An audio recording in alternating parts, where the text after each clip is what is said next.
finalistes, mesdames et messieurs les directeurs, mesdames et messieurs les inspecteurs d'académie, je voudrais me tourner naturellement vers vous, les professeurs, les élèves, qui ont participé à ce premier prix lycéen Lire l'économie. Je suis très heureux, alors j'allais dire de vous accueillir ici parce que c'est vrai que j'ai été l'un des colocataires de cette maison auprès de Christine Lagarde et j'ai écouté M. le gouverneur de la Banque de France avec beaucoup d'attention parce que j'étais en charge à la fois de l'industrie, très en amont du cycle économique, et en charge de la consommation, très en aval, et donc attaché au comportement des actes de consommation. Alors, je suis très heureux de participer à ce 12e prix du livre d'économie, qui grandit bien et qui a désormais donc un petit frère, qui est le prix lycéen Lire l'économie. Ce prix vient d'abord récompenser un auteur qui a su mettre l'économie à la portée des élèves, qui a su les éclairer avec pédagogie, avec expertise.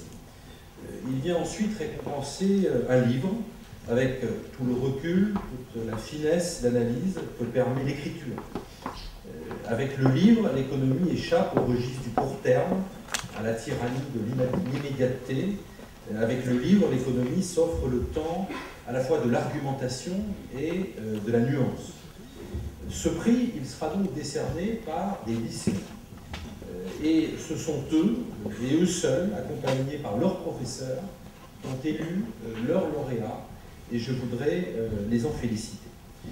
Je suis sûr que ce nouveau prix connaîtra le même succès que son aîné.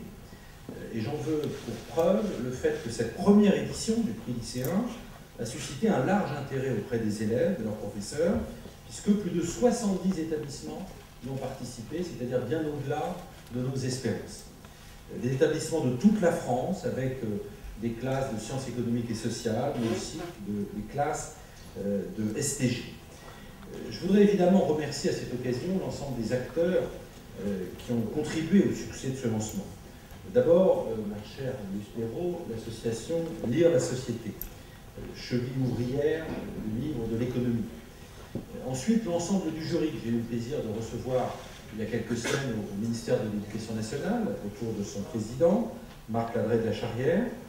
Je voudrais naturellement remercier le ministère de l'Économie, de l'Industrie et des Finances, autour de Christine Lagarde, et puis l'ensemble des services du ministère de l'Éducation nationale, l'ensemble de ceux sans lesquels vous ne seriez pas là aujourd'hui pour décerner ce prix lycéen.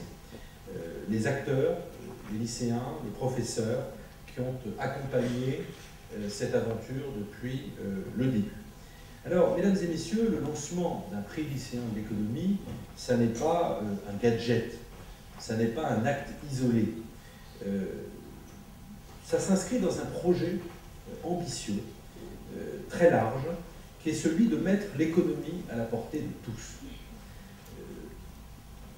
Vous savez, j'ai décidé de... On m'a mis des ordres dans mes notes, là, je suis convaincu, d'abord parce que j'ai eu l'occasion de connaître ces sujets ici, dans cette maison, et ensuite par la place que j'occupe aujourd'hui en tant que ministre de l'Éducation nationale, que nous devons faire œuvre de pédagogie dans le domaine économique. L'économie est encore trop souvent perçue comme une discipline de spécialistes, réservée aux seuls experts, avec un langage parfois hermétique et complexe. Souvenez-vous, le grand économiste et pédagogue français Charles Gide écrivait à la fin du XIXe siècle son manuel « Principes d'économie politique » avec une formule qui est devenue célèbre. Quand un économiste vous répond, on ne comprend plus ce qu'on lui a demandé. Eh bien, avec ce prix lycéen, nous voulons faire mentir cette maxime. Nous voulons montrer que l'économie, si elle le veut, elle peut se mettre à la portée de chacun. Et ce, tout en gardant à la fois sa rigueur et sa richesse. Et d'ailleurs, les Français ne veulent plus que l'économie reste l'affaire de quelques initiés. La crise récente a d'ailleurs joué de ce point de vue un rôle d'accélérateur, de prise de conscience. Elle révèle plus que jamais notre besoin d'économie, à la fois comme citoyen, mais aussi comme acteur économique. aujourd'hui, indiscutablement, la culture économique doit être l'affaire de tous. Les Français nous disent aussi que c'est l'éducation nationale qui doit promouvoir cette culture de base. C'est à elle de faire ce travail pour faire en sorte que l'économie soit moins lointaine, donner les codes à l'ensemble des Français dans ce domaine. C'est donc la raison pour laquelle, depuis cette rentrée 2010, j'ai tenu à ce que tous les lycéens de France, je dis bien tous les lycéens de France, suivent un enseignement d'économie en classe de seconde. Souvenez-vous, jusqu'en 2009, une majorité d'élèves quittaient le système éducatif sans avoir jamais eu un cours d'économie de leur vie. Et le but poursuivi par ce nouvel enseignement est simple. Il consiste à donner à chaque élève le bagage minimal et commun qui va lui permettre tout au long de sa vie de mieux comprendre les questions économiques de notre temps. On dit souvent que les économistes ne sont jamais d'accord entre eux. C'est vrai qu'en économie, comme dans d'autres domaines, mais particulièrement en économie, il y a beaucoup de débats, beaucoup de controverses.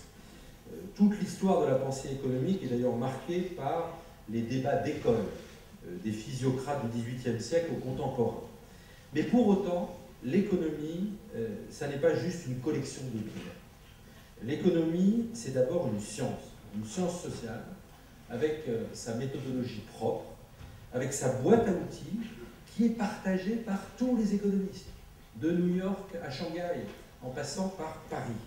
Et donc, pour pouvoir débattre et exercer votre fonction critique d'acteur économique et de futur citoyen, eh bien, il faut au préalable que vous parliez la même langue, que vous compreniez ce que disent les économistes entre eux, sous peine de tomber dans le cliché, de tomber dans les lieux communs, de tomber dans les idées reçues.